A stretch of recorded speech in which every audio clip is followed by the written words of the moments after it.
DJ PK, we're brought to you in part by Trajan Wealth. Call Trajan Wealth today, your local trusted financial fiduciary. Call them at 801-210-6800 or visit their website at TrajanWealth.com. Time to welcome in Hans Olsen. You'll hear him on the call of the BYU game at Cincinnati Saturday night. Hans, good morning. Good morning, gentlemen. How are you? Good. Where in the world are you right now, Hans? Have you already traveled or does that come later? That comes later. I'll be at RGS Exteriors later this evening. We got football Fridays with Alima and Mac, and then I'll head out about 5:30. But big trip. Yes, it is a big trip. It's funny not in a ha-ha sense, but whatever kind of sense you could say it, that the team is in the exact same position that it was in last year as this year.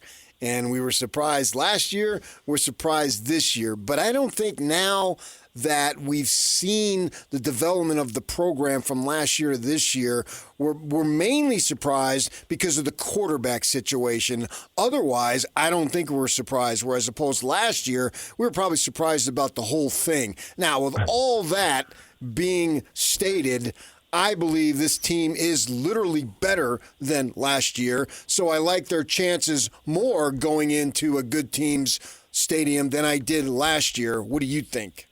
Yeah, 100%. I think you're right on it, PK. If you could find a way to mirror this team and play it against last year's team, I think this team beats them. I think they're a little bit more sound in the run game, and I think Bear Bachmeier is more of a sound quarterback. Retzlaff made too many big mistakes in too many critical moments, and it just feels like Bear has been more stable with only 4 interceptions, and he's been so careful with the ball in all his runs. He's been so careful, going for almost 500 yards. And, you know, there's been some close calls. There was one fumble that was covered by Kyle Safarchuk. What was that, against Arizona? I think it was. Maybe it was Colorado, where you had to have the possession. But he's just been so careful with it. And I think L.J. Martin has taken the next step. And this offensive line is working really well together. I also think, PK, that you add the experience. So you throw guys like Jack Kelly, Isaiah Glasker, L.J. Martin. You throw some of these veterans, some of these seniors, some of these captains, the Chase Roberts and Parker Kingstons of the world, into the scenarios they had last year where they lost the 2 that put them out. And now they've got this scenario and situation this year where they had the one loss to Texas Tech and they know they can't suffer another, so they've used their experience. Also, I've talked to Kalani in the post games. I talked to him post game Texas Tech, and I said, "How do you prevent from letting what happened last year happen this year?" And he said, "I've got some ideas." So he's learned a lot. I think these veterans, these seniors, have learned a lot, and I think we saw it really shift into gear against TCU, PK, where I was a little bit nervous. A hangover from Texas Tech and some injury and some disappointment, how it was going to play it against TCU. And man, they lit the world on fire just last weekend. Yeah, dominant. Occasionally, I take a stand, I find a stat, and then I die on that hill, Hans. I'm turning over a new leaf.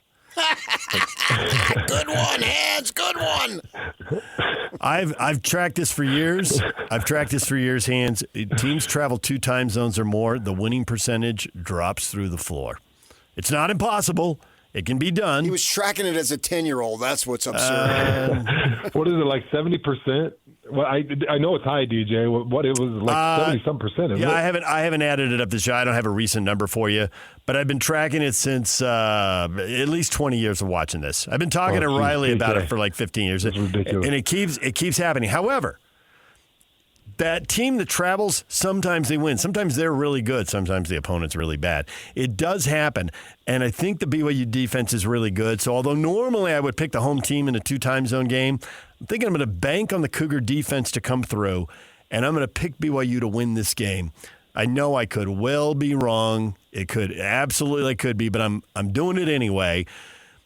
The matchup. And Cincinnati's offense, they are getting a running back who was their one back. It's kind of 1A and 1B. They have 2 guys who were running it. But they're getting one of them back, and they're getting a key receiver back too. So maybe I'm underestimating the Cincinnati offense. What do you think of that matchup? How many points do you think Cincinnati scores? Obviously, special teams, short fields could influence it. But, ballpark, is BYU going to hold these guys to 20 points or less? Because I think at that number, they're going to win the game. Okay, so the two guys you're talking about are Evan Pryor and Caleb Goody. Right. And both of them are top in the country in explosive plays. Both of them are like in the top 5 or top 10 in explosive plays. One at the receiving position, one at the running back position. So, and they have not won a game where Evan Pryor has been out of the game, the running back, even though I do think Tawi Walker is just as good. The running back that's been taking the reins, he had 115 or 120 yards just last week against Arizona in a loss, but still a lot of good yardage, some breakaway plays. It was really good. So there is a logjam now at running back, and between Caleb Goody and Cyrus Allen, it's a pretty darn good receiving core. So it's going to be a dogfight. I've worked through this a lot. And, you add on the time zone, you add on Vegas making it a 2.5-point spread. And I know you guys know what Vegas is trying to do with the 2.5-point spread. With the team on the road, they're really trying to incite money. They've got an idea of what's going to happen. So there are a lot of indicators saying that Cincinnati is going to have a good game. I don't know. You guys know Ian Fitzsimmons, right? Yeah. Mm-hmm. So Ian Fitzsimmons was on with me yesterday. PK, his parting shot as he was leaving, he was like, hold on before I go. I don't think it's going to be a good day for BYU in Cincinnati. Really? So, yeah. So Ian doesn't feel good about it. But it's crazy, DJ, because you feel pretty good about it. I feel pretty good about it. And I've got a pretty good sense of this BYU team. You talked about 20 points. I think that they can hold Cincinnati to 17. Arizona held them to 24. Utah held them to, was it 14? I think it was 14, or was it? It was 14. It was 14. Yeah, I think. Yeah, it was 14. I put BYU right in between that because it's on the road. Utah had them at home. I think that helped a little bit. It's on the road. I know BYU's defense is better than Arizona. Arizona held them to 24 points in or 20 points in Cincinnati. So I'm putting them at 17 in this Cincinnati offense. Now it's about what they can score. And, this is an interesting matchup. Cincinnati is dead last in the country.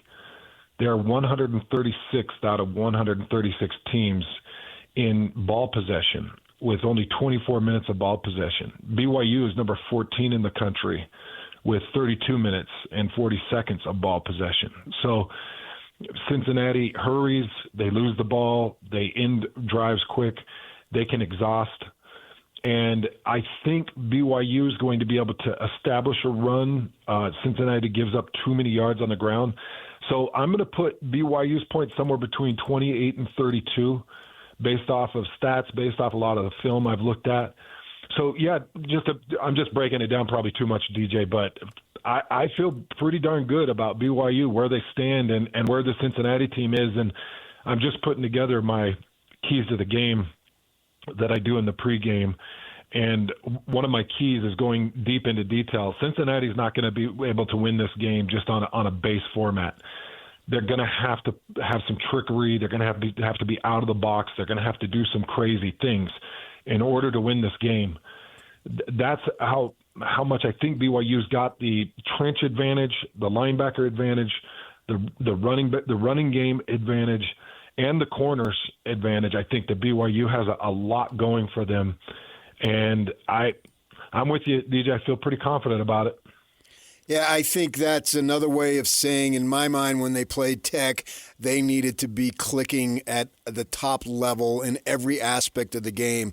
Here, obviously, you want to do that, but I don't think that they need to do that, meaning they could withstand a mistake or two, where at Texas Tech it couldn't, and we saw that from the very first punt, and then it seemed like it was downhill. So just as I evaluate talent level versus talent level, that's why I feel good. But then you factor in football, and it's a crazy game, and it makes you nervous. Yep. I'm with you, PK. I sit here and stew in it. I spend a lot of time breaking down numbers, breaking down film, and I can talk myself into a lot of different outcomes. Sure.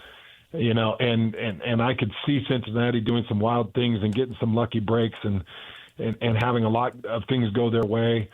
But if BYU just plays sound, plays base, And even if they come out all square, and I do think this is one of those games where all square in the turnover, you're going to be just fine. A -1, you'll be able to fight through it. Anything plus, and it's going to be a dominant win. But that's why I think Cincinnati's going to have to play some tricks here. And Sorsby's hobbled. He's not 100% healthy. I'm just watching this Arizona film. Right, I think he got banged up. Yeah. Yeah, I think he got banged up against Utah, PK, and against Arizona. Right as you guys called me, I'm sitting here watching it, trying to get ready for this call, but he does not look good. He can't get off the edge, can't get up the middle, and Arizona just really kept him in check. In fact, Utah and Arizona, he was held to 30 yards or under in those two losses. And I think 4 carries against Utah, I think 9 carries against Arizona, something like that. I'm going off memory from yesterday's study, but they were able to just stack him up and beat him up. And if he can't convert for you on a 3rd and 4, and if he can't be that deadly punch in the red zone from where you're second down and goal from the 5 or 6. I don't know if you guys saw the tweet I put out. He and Bear Bachmeier's numbers across the board are almost identical. Passing yards, rushing touchdowns. They both have 4 interceptions. Sorsby has 9 rushing touchdowns. Bear has 10 rushing touchdowns. They're both right around 2,200 yards passing. They're both around 500 yards running. The only difference is Sorsby is a passing touchdown maniac, and Bear is not there yet with the passing touchdown. But if Sorsby can be the foot in the 2nd or 3rd and goal from the 5 or 6 where he runs in like Bear's done 100 times, that's the big problem. I don't think he can be that, guys. And I think BYU is prepared to take on a healthy Sorsby, let alone a hobbled Sorsby. And so I think that's a real advantage. We get to go down on the field for the last few minutes of the game, and it was apparent from up in the press box, but it was completely obvious down on the field that he was throwing off his back foot. He couldn't step into stuff. I don't know if he didn't want to step into contact. I don't know if he didn't want to land on that left foot. But Sorsby's throw, it was all flick of the wrist and arm, and his arm is remarkably strong. But he did sail some balls. And, man, if they're, if you're a safety out there playing center field, as they like to say, Tanner Wall, Satuala, keep your eyes open, guys. Yeah. There could be one overthrown down the middle. Yeah, to your point, DJ, against Arizona, his 2 picks were sailed balls. Mm-hmm. Now, one was under pressure and one was without pressure. But his 2 interceptions against Arizona were exactly what you're talking about. I think whatever he's dealing with is leading to a bit of inaccuracy, which I think will lead to a bit of self-doubt. And that's why I've done a little bit of study on their backup quarterback, this Brady Lichtenberg. He's just a senior. He's been around for a long time. But he really doesn't have any reps with Cincinnati. Cincinnati has basically pushed Brendan Sorsby like he's Shedeur Sanders at Colorado. Like, you're blanketing everybody because this guy is that good. But I've been trying to study a little bit about Brady Lichtenberg, and he's a guy that will run. He's not overly big. He's not as big as Brendan. He's not as fast as Brendan. He's definitely not somebody that they want to go to if they have to. But I think if we see number 16 come into the game, I think Cincinnati's in a lot of trouble. Yeah, this is a funky situation for BYU. When you're in, it is, and it just I don't like it, PK. Yeah, it's really crazy how you play all this football, and then here we are. But this is what it's about, and I just think that in my mind, the team, it just seems like they're up for the task. I don't know if they're up for the task of beating Tech in a couple of weeks, but I think they're up for the task of going 11-1. And if they get that, that's an amazing season, and we'll see what happens down in Arlington. But for right now, but at the same time, man, if they lose, it's just a deflating situation. I'm sure you've been in that. I don't even want to ponder it for these guys. That the stakes are really amazing.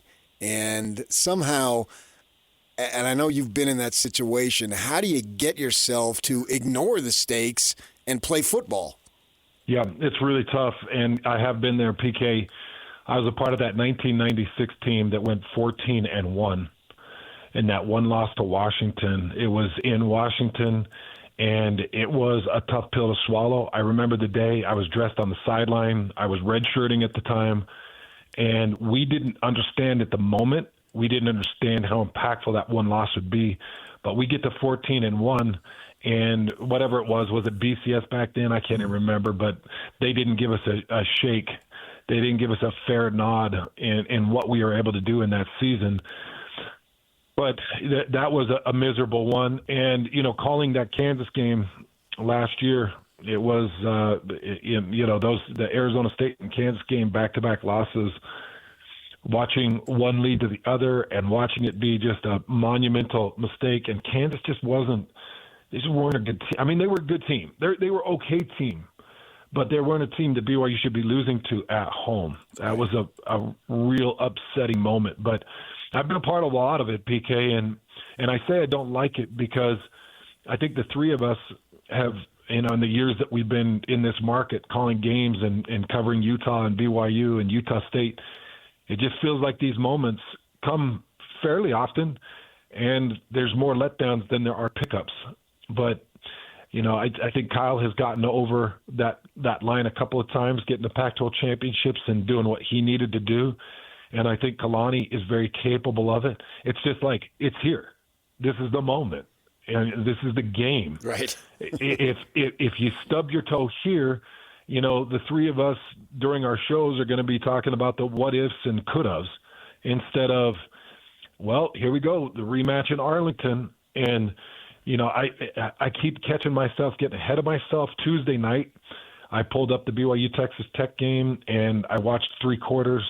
I watched the turnovers. I watched the special teams mistakes, the shanked punts, the muff punts. I watched the drop passes, JoJo Phillips and his drop pass.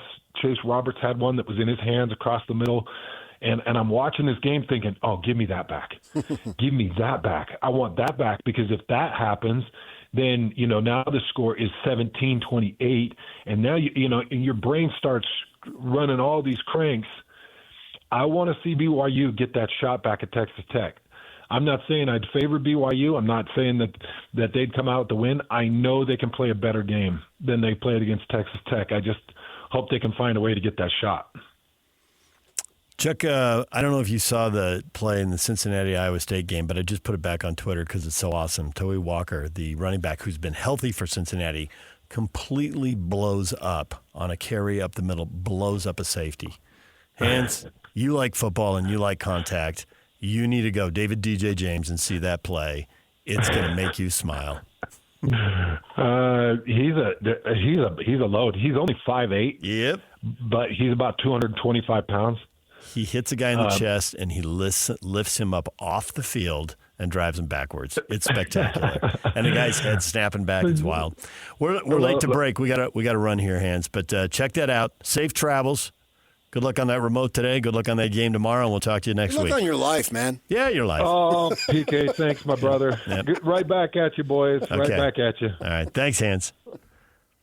Your feedback coming up next. Stay with us right here on The Zone.